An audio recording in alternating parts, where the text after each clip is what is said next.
grade 10s, welcome to your first lesson on 3D shapes and measurement. So we're very quickly going to look at converting between units. And the first thing I want to show you is, or talk to you about, would be converting between lengths. And when I talk about lengths, I'm talking about one dimension, okay? It's a distance. So the units we use are kilometers, meters, centimeters, millimeters, right? The next thing I want to talk to you about is areas. Now areas, I talk about 2D shapes. So it's got two dimensions, which creates a shape like that. And there, our units are always squared. Kilometers squared, meters squared, centimeters squared, and millimeters squared. And then I want to talk about volumes. And volumes, I deal with 3D shapes because it has 3 dimensions. How do I, as Miss Lace, remember this converting? Well, I remember the very first one, converting between lengths. So, and I always start with millimeters, centimeters, meters, and kilometers. And I know with every jump, it gains a 0. So between millimeters and centimeters, it's 100. Between 10, between centimeters and meters, it's 100. And between meters and kilometers, it's 1,000. And then you can also work in reverse. So if I want to change from centimeters, millimeters to centimeters, and I work in this direction I'm always dividing. And when I work in this direction, I'm then always timesing by that same amount. So if I remember the ordinary converting, which is just for lengths, I can adapt this for area and for volume. And how do I do that? Well, when I work in 2-dimensional shapes or areas, so when I'm doing areas, I work with squared. So millimeters squared, centimeters squared, meters squared, or kilometers squared. So instead of dividing by 10, I divide by 10 squared, which is simply 100. What did we see over here? The hundreds, right? Instead of dividing here between centimeters and meters by 100, because I'm working with area, I divide by 100 squared, which would be 10,000. And then lastly, when I move from meters squared to kilometers squared, instead of the original 1,000, I divide by 1,000 squared, which is 1,000,000. And then likewise, you use the same method working backwards when you're multiplying. Okay, now what happens if I want to convert between volumes? So volumes, we work in cubes because it's 3D shapes. So I go back to my original, and then I'm working in cubes. So instead of dividing by 10, I divide by 10 cubed, which is 1,000. Instead of dividing by 100 here, I divide by 100 cubed, which is 1,000,000. And instead of dividing by 1,000, I divide by 1,000 cubed, which is a very big number called a billion. And that's where I get these very large things from. You can't see it so nicely, but that says 1,000, 1,000, 1,000. And what did I have? 1,000 cubed. 1,000, 1,000, 1,000. So it's the same as doing these 3 jumps, because I know a lot of you say that formula, King Henry died by drinking chocolate milk, and you can still do that. I just find this easier, remembering the lengths, the original one. And then if I'm dealing with areas, I just square all of the originals, or if I'm dealing with volumes, because it's 3D, I cube all of the originals. So let's quickly talk about what happens if I wanted to convert from millimeters to meters, or from meters to millimeters. Let's talk about timesing. Jumping all the way there, how much am I going to times by? I times by 100 times by 10, which gives me 1,000. So what do? I just count the zeros, and that whole jump would be timesing by 1,000. So what happens if I was dealing with areas and I was converting meters squared to millimeters squared? The original jump was times 1,000, Now, the new jump in area would be times 1,000 squared. And then it would be the same if we were doing volume. The very last thing I want to talk to you about is converting between capacity. Now remember, capacity is how much water a 3D object can hold. So that's why we always convert 3D things, centimeters cubed, because how much a 3D object can hold. So for every 1 centimeter cubed, I can hold 1 mil. And there it says there, 1 mil for every 1 centimeter cubed. Or for 1 meter cubed, I get 1 kiloliter. And then we've got a conversion between them. From meters cubed to centimeters cubed, it would be timesing by 1,000,000. Because we've got the 1,000,000. Why would it be timesing by 1,000,000 if we had to look at our original? Well, meters cubed, now we're dealing with cubes. So I'm just going to erase the squares and the blue line. If I'm doing meters cubed to centimeters cubed, the original is timesing by 100, but now I must times by 100 cubed, which is indeed 1,000,000. So, same. You can decide which one you like, but this is how I'm going to use my understanding of converting if we need to in all of these videos. The last interesting thing I want you to understand is that when I talk about a 1 centimeter cubed object, what do I mean? I'm talking about a cube, right? That has a 1 centimeter on every side. The length, the width, and the height are all 1 centimeter. Okay? If you can remember anything about volume, what do you know the volume of this little cube is? It's 1 times 1 times 1, which is 1 centimeter cubed. So if you can imagine, if you picked up your ruler, and I'm going to show you here, 1 centimeter is that long. So if you take 1 centimeter by 1 centimeter up, by 1 centimeter across to make it a 3-dimensional shape, if you can imagine that tiny little cube, 1 mil of water fits into that cube. So that's how the conversion works between mils and centimeters cubed. Likewise, if you had a meter cubed, so if I had a much bigger cube that was a meter by a meter by a meter, I would have a 1 meter cubed cube. So think about 1 meter, it's just over 3 lengths of your rulers. So if I had 3 rulers going this way, 3 rulers going up, and 3 rulers going in my 3rd dimension, that little cube could fit 1 kiloliter of water. And what does this word kilo mean? A kiloliter means 1,000 liters. Whenever you see the word kilo. So it's 1,000 liters or 1,000,000 mils. So that's that understanding. Also understanding,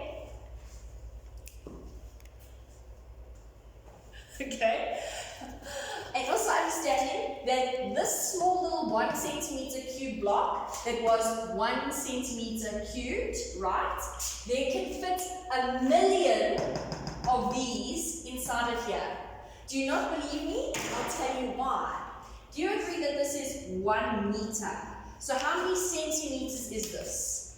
100 centimeters. So I've got 100 of these little blocks going this way because they're 1 centimeter each.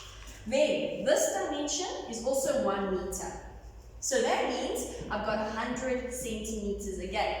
So along here, I've got 100 of these little blocks. So if you can imagine, I've got 100 of these blocks here, 100 of these blocks here, and going up, we've got another 1 meter, which is another 100 centimeters. So going up, the height of this, I've got 100 of those little blocks. So what's 100 times 100 times 100? 1,000,000.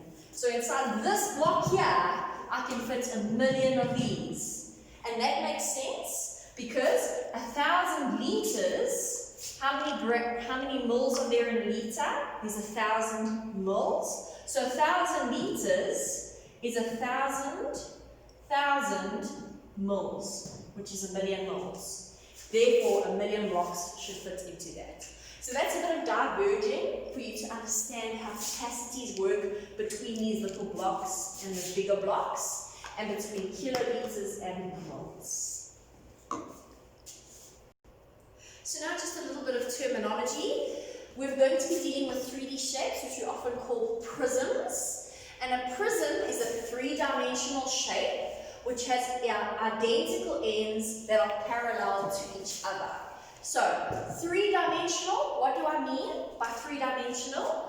Three-dimensional means it has an original two-dimensional face that is then extended by a third dimension, making it a 3D shape, and I call this a prism. Why? Because it says it has identical ends, and you can agree that this end is identical to that end over there, and it says that are parallel to each other. You can agree that these are parallel to one another. So that's prism, and that's what it means by that. We talk about the surface area of right prisms. The surface area of a right prism is the sum of all the areas of each individual face. So what do I mean by face? Each of these rectangles on this rectangular prism is a face. I hope you agree that these sides of that face are called edges, and these corners are called vertices. Just a bit of terminology for you to remember. So, it's the sum of all the areas of these faces that makes up the surface area of the prism. And a volume of a right prism is, volume of any three-dimensional shape is the area of the base shape multiplied by the height that is extended by. So what do I mean? The base shape would be my original rectangle multiplied by the third dimension that makes it into a 3D shape. Okay, and then just a note, area and surface area are always expressed in units squared. Why? Because I'm dealing with 2D shapes. I take a surface, a 2D shape, so it's always units squared. And volume is always expressed in units cubed, because here I'm dealing with a 3D shape when I do volume.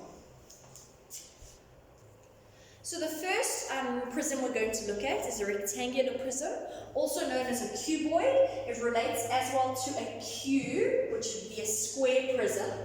And a rectangular prism looks like this. It's got a length, a breadth, and a height.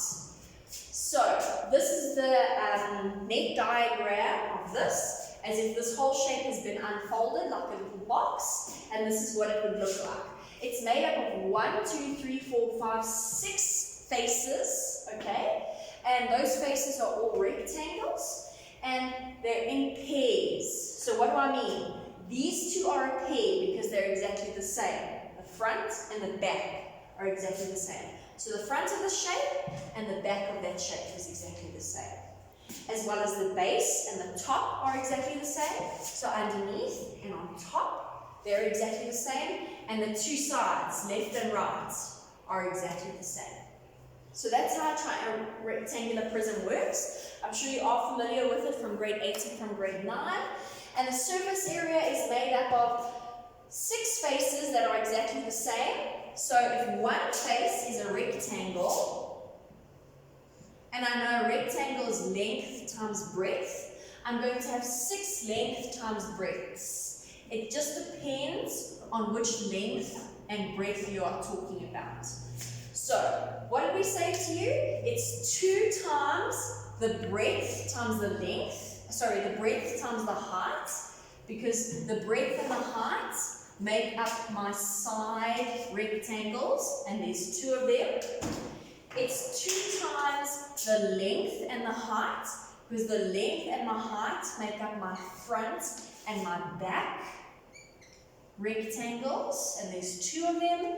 And lastly, it's 2 times the length and the breadth, because the length and the breadth, I should have done this in blue, the length and the breadth make up my original rectangle there at the bottom and at the top, and they are exactly the same. So that's how I get my surface area. You should remember it from grade 9. And the volume of this rectangular prism is the length times the breadth times the third dimension that makes it into a 3D shape. So in this case, it would be the length times the breadth, and the third dimension was this height going up, because that's what they identified as the height.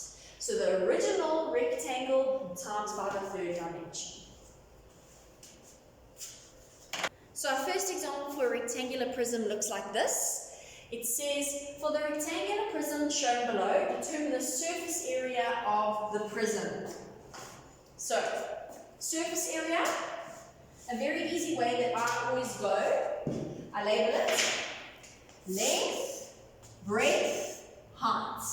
So, my length is 10 centimeters, my breadth is 4 centimeters, and my height is 5 centimeters. Now I know I've got 6 faces that are made up between these 3 dimensions. So for surface area, this is what I do.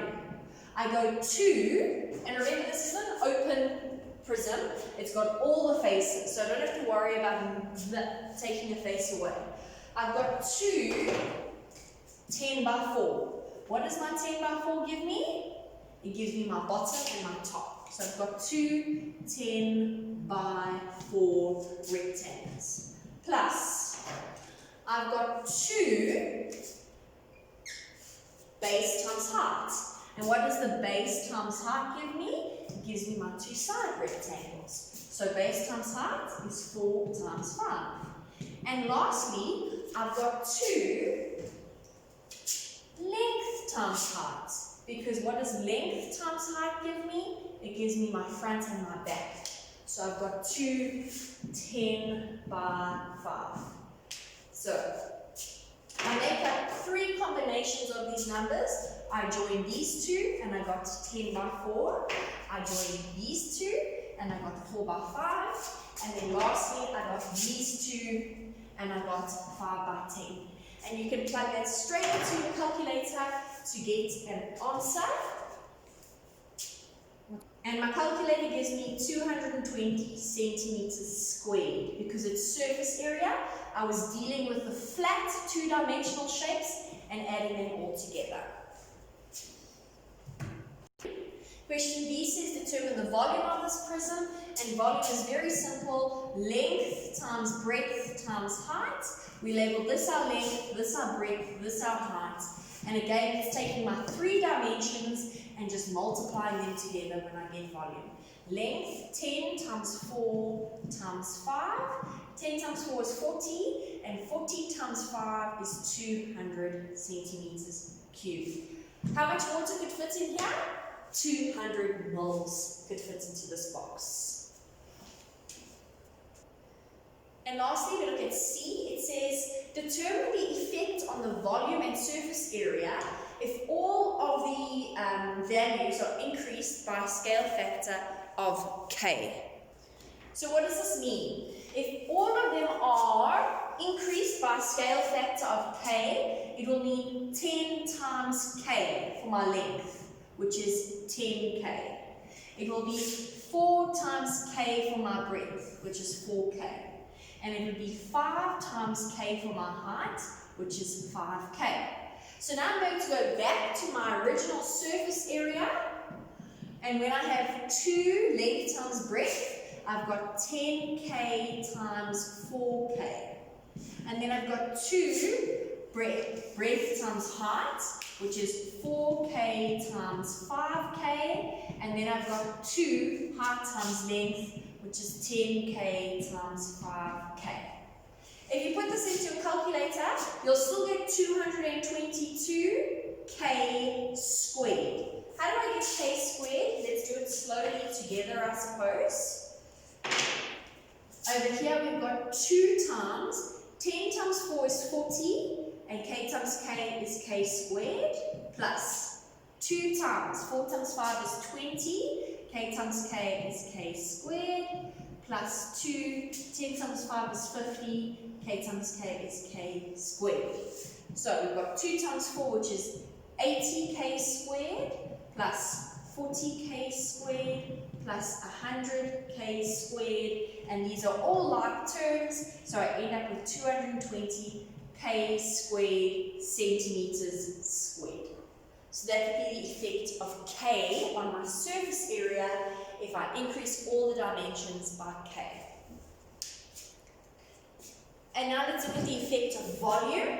So volume would equal length times breadth times height. And my new length is 10k, my new breadth is 4k, and my new height is 5k.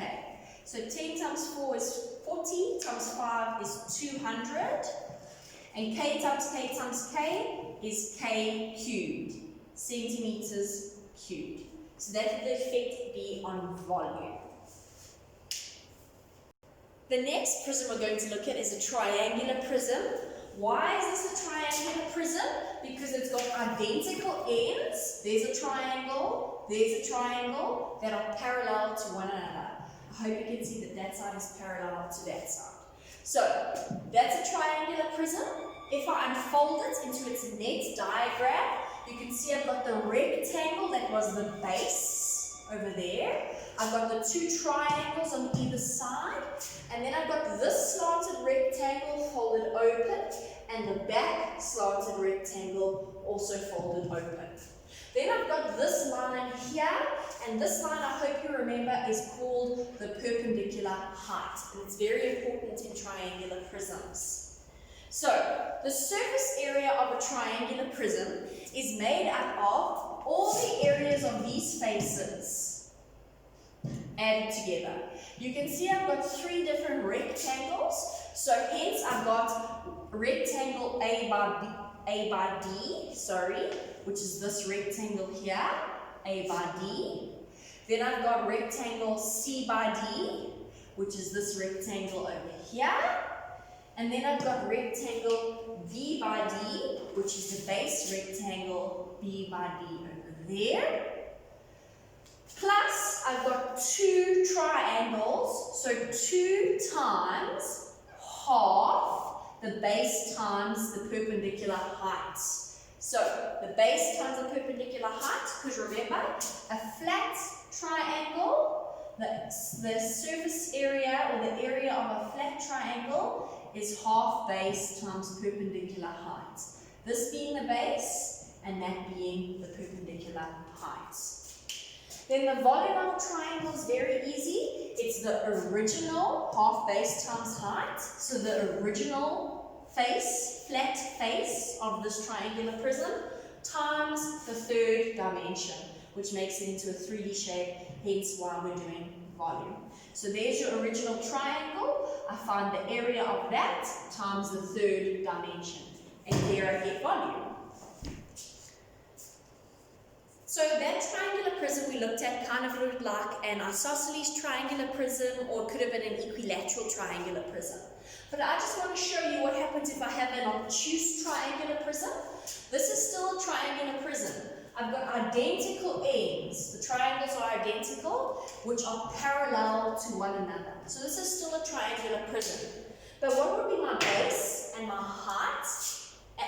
My base and my perpendicular height in this. My perpendicular height, I often use Pythagoras to work out. The perpendicular height is that, okay? The base is going to be that one over there, and the big height that makes it into a 3D shape would be over there. So the volume for this would be half base, just that line there, times the perpendicular height, multiplied by the 3rd dimension. So that's how an obtuse triangle would look like. What happens if I had a right angle triangular prism? Still a prism, identical ends that are parallel to one another. And what is my base and my perpendicular height? Well, here's my base, here's my perpendicular height, and this line here would be my big height over there. Remember, when I'm doing triangles, this half base times perpendicular height is always the two lines of a triangle, because a triangle has three sides, if you can agree with me.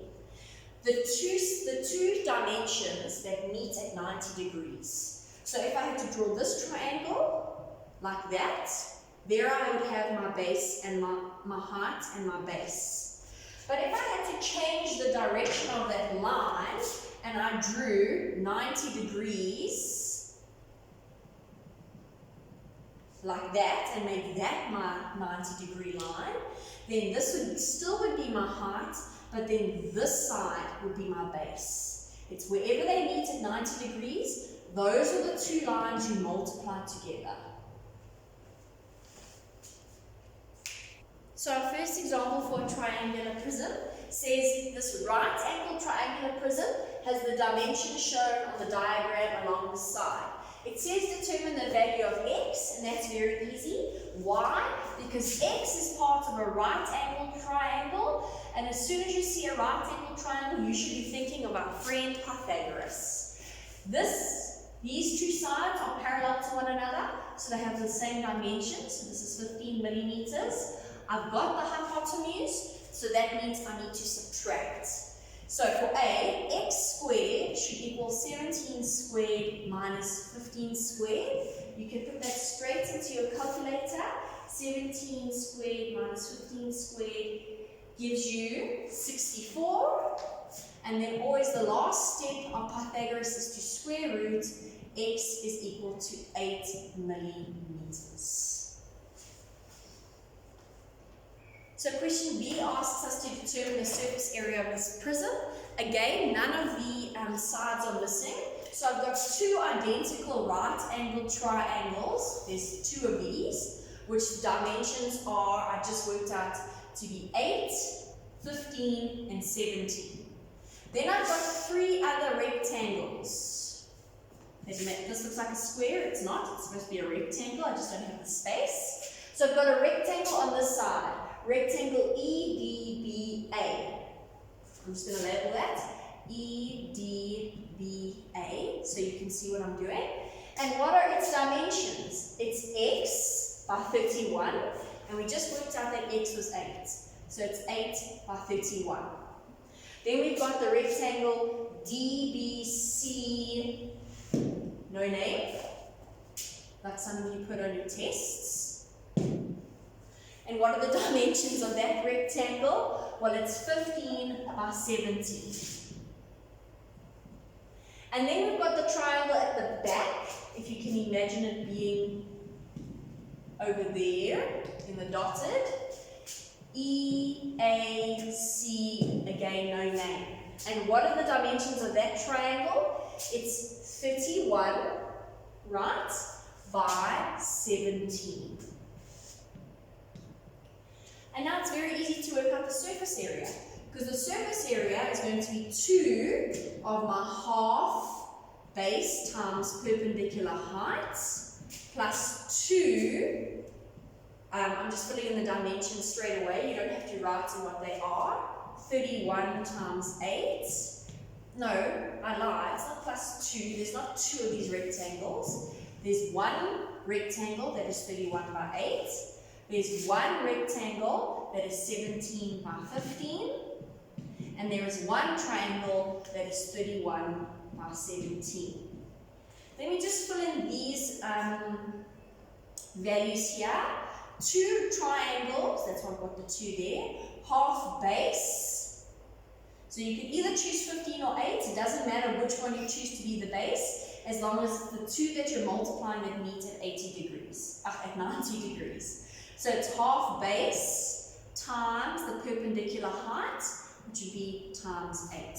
And you can put that whole sum straight into your calculator, and you get 671 millimeters squared. Interesting about a rectangular triangular prism, what does 2 times a half do? They actually cancel each other out because it becomes 1. So it would just be 15 times 8. Another pointer. But if you feel secure putting that into your calculator, by all means do it. But just so you understand that they cancel each other out. Just make sure in your calculator you put the brackets in. You should have a smart calculator that does BODMAS, but just in case your calculator goes haywire, don't forget your brackets. That's what I would do just to be secure. So that's the surface area of this triangular prism.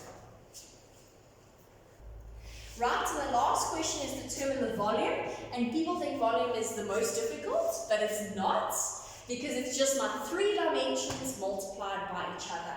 And what are my 3 dimensions of the triangle? It is the base, it's the perpendicular height, and it is the thing that makes the big height. So the only tricky part of this triangle would be to know that you're not using the 17, because the 17 is not the base or the height of the triangle.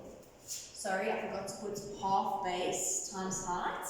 It's not the base or the height of the triangle. The 17 was the hypotenuse. So it's got nothing to do with this sum. So that would be the trick to this, knowing that I must use 8 by 15 as the base and the height. And then as the big height, I'm going to use 31. Because 31 is the thing that makes my 3rd dimension. That 17, again, is relating to the hypotenuse at the back. So I've got half times 8 times 15 by the big height, which is 31. And again, you can put that straight into your calculator. And you end up with 1,860 millimeters cubed. What happens if I asked you to change this into centimeters cubed, using our understanding of converting earlier? Well, the original millimeters to centimeters meant I must divide by 10. But now because we're dealing with volume, I don't divide by 10, but I divide by 10 cubed, which is 1,000. So what would this be in centimeters cubed if I would ask? Dividing by 1,000 would be moving my comma 3 times. So this in centimeters cubed will be 1,86 centimeters cubed. Therefore, if it was asked as a capacity question, how many moles could fit in here? I could fit 1,86 moles of water.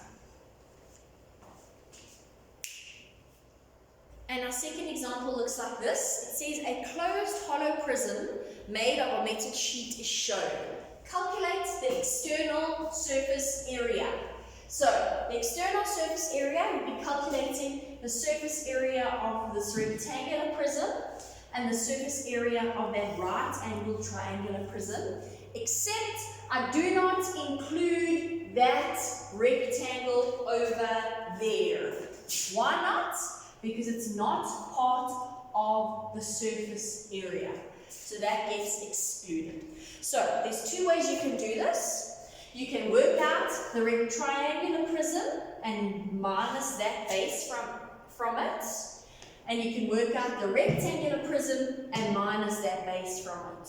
Or you can do it in one sum, and that's what I'm going to do. I'm going to use my understanding of surface area to do it in one go. So let's first deal with the triangular prism. What do I have in my triangular prism? I've got 2 right-angled triangles, and then I've only got 2 rectangles that I'm thinking about. I'm thinking about the slanted rectangle, and I'm thinking about the back rectangle, not the bottom rectangle. So let's talk about our dimensions. If this whole thing here is 4,75 meters, and the height of that side is 2,79 meters, I need to subtract them from one another, and I get 1,96 meters over there. These are prisms, which means they're perpendicular to each other and they're exactly the same. So that length there is 2,12 meters. So the dimensions I must use for this triangle is 2,12 and 1,96. So I've done my 2 triangles. Now I'm going to do this slanted rectangle over there, which has 5,13 over here. Maybe I should draw it in a different color so you can see the slanted rectangle. It's got 5,13 running across. And then it's got what? The hypotenuse. And we've got 2 dimensions on this. So what do we need to actually calculate? We need to calculate the hypotenuse using Pythagoras. We only need the hypotenuse for the rectangle, not for the triangle, because the triangle uses the base and the height. But I need to calculate the hypotenuse for this length here, because I know this length is 5,13 at the bottom. So let's use Pythag firstly somewhere. So according to Pythag, ED squared should equal to 1,96 squared plus 2,12 squared. The 2 dimensions of my triangle should give me the hypotenuse. I'm going to put that into my calculator. And you get 8,336. And the last step is to square root it. So ED is equal to, the square root of that is equal to 2 decimal places, 2,89 meters. So that over there is 2,89 meters. So we've got the triangle, the rectangle with those 2 dimensions. And then lastly, I have the rectangle at the back, like that. And the 2 dimensions that make up that rectangle is 5,13 by 1,96. So those are going to be my surface areas for my triangle that I'm going to add together. My surface areas for my rectangular prism that I'm going to add together is going to be only 5 faces. Do you agree? Because I'm not including the top face. So I've got the 2 front and back. So there's 2 of these, front / back. And there are 2 of them. And if I have to erase the colors in my rectangle so you can see, my front and back is that rectangle over there. And the dimensions of that rectangle is 5,13 by 2,79.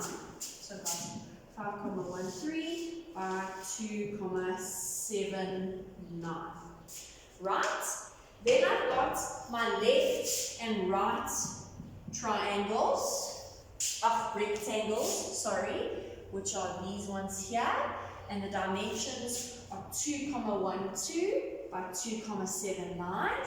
And then lastly, and there's also 2 of these, I have only my bottom. I don't have a bottom and a top. I've only got my bottom rectangle, which is that rectangle over there. And dimensions are 5,13 by 2,12. But there's only one of them, so I'm not timesing it by 2. So I'm going to use all of these things and add them together in one sum. I'm erasing my Pythagoras. Please make sure that you write it down to get all your marks. And my surface area is going to look like this. I've got 2 triangles that are made up of half base times my perpendicular heights, right? I've also got 1 rectangle that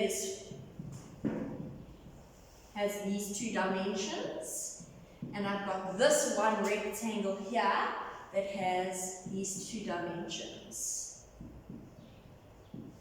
So all of these just deal with the triangle, okay?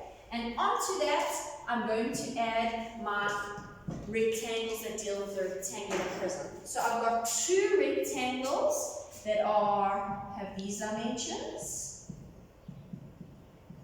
I've got 2 rectangles that have these dimensions. And I've only got 1 rectangle that has this dimension. And I'm going to put that straight into my calculator to get an answer, remembering that these all refer to my rectangular prism. And my answer answer is 80,37 meters squared. I round them off to 2 decimal places. So that's quite a hectic one to do the surface area.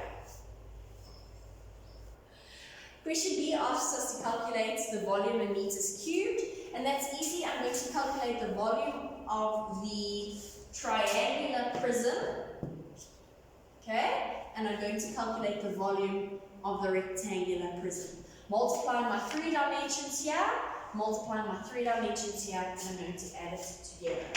The dimensions I must use for my right angle triangular prism. How much was this again? It's 1,96. So the base is 2,12, the height is 1,96, and the big height that makes it into a third dimension is 5,13. And then for my rectangular prism, I've got 2,79.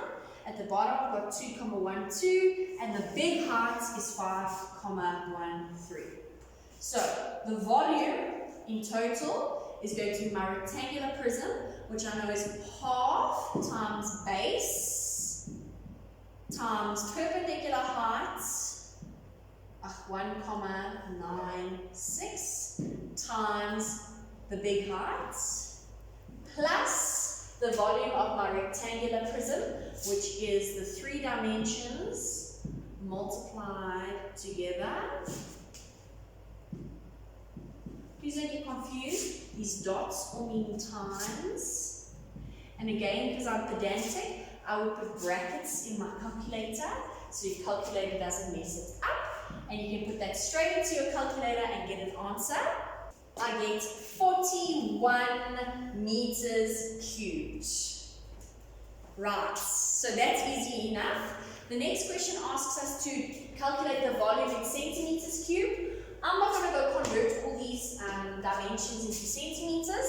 I'm going to use my knowledge that from centimeters to meters, the original jump is dividing by 100. So that means if I'm moving from meters to centimeters, it means I must times by 100.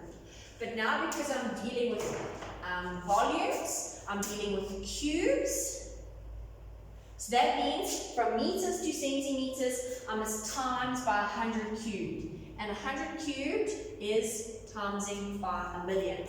So when I times by 1,000,000, I move my comma 6 spaces. So my answer for C would be 41 times 1,000,000, which would just be adding 6 zeros on. 41 million centimeters cubed. And the third shape we're dealing with today is a cylinder, which is a 3D circle. Remember, the outside of the circle is called a circumference. From the middle point to the outside of the circle is the radius. If I did a full line from one side to the other side, passing through the center, I get my diameter. And remember, my diameter is equal to 2 radii. What makes my circle at the top, or even my circle at the bottom, into a 3D shape is the third dimension, this height over here. Don't forget our dear friend pi, and pi is a relationship between a circumference of a circle and a diameter. And you always end up with the same thing, which we call pi, and pi is on your calculator.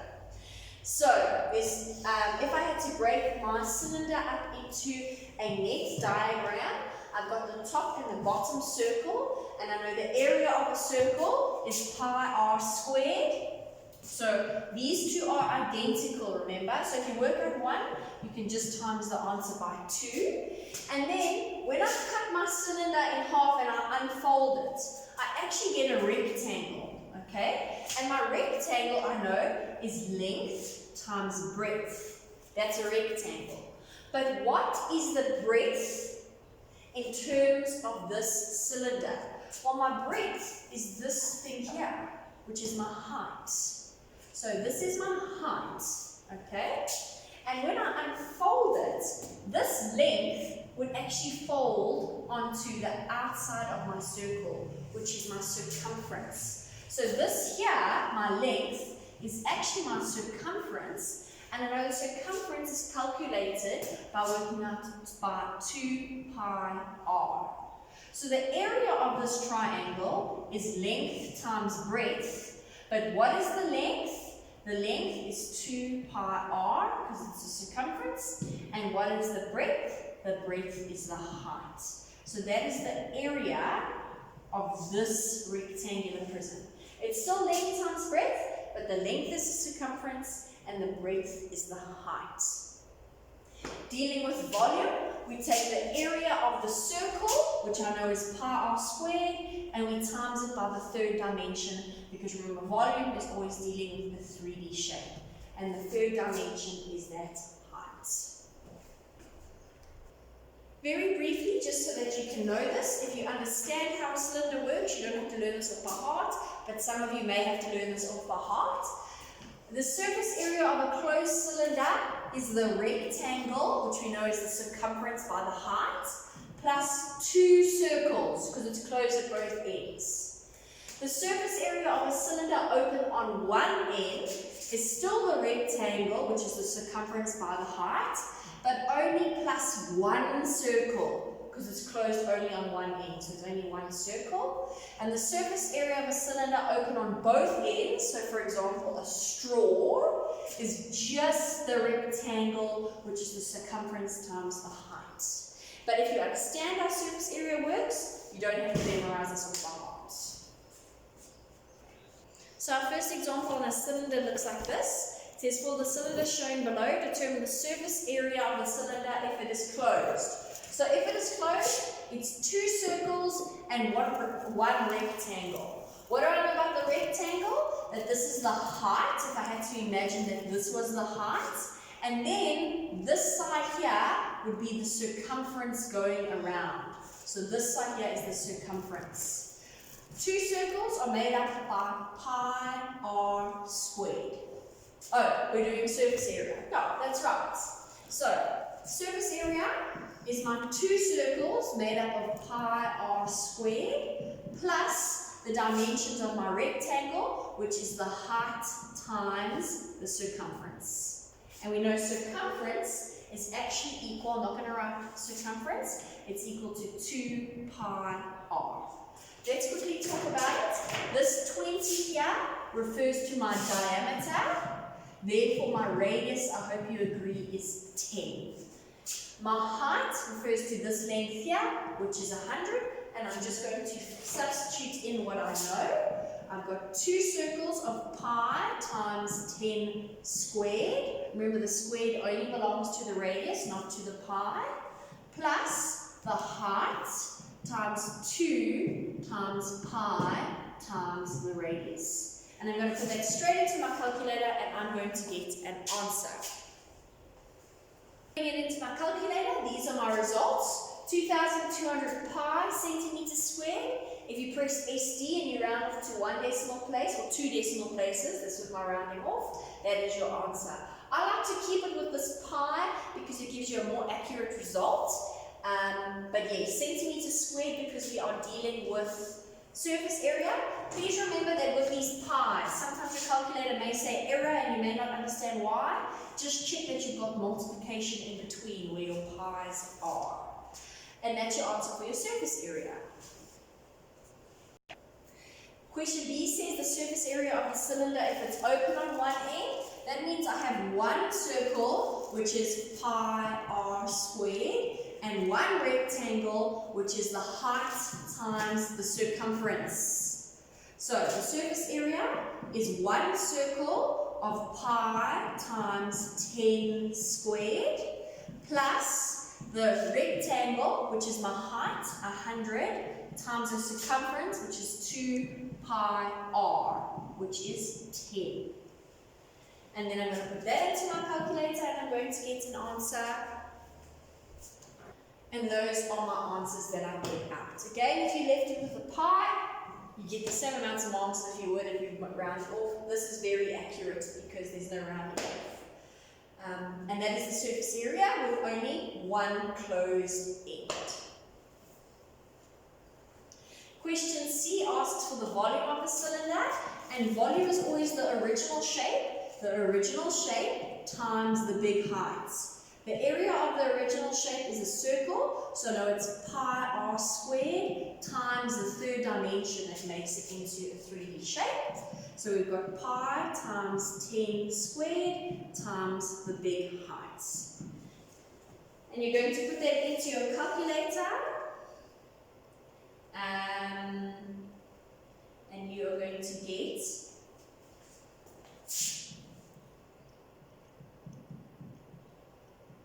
and if you press SD to that answer,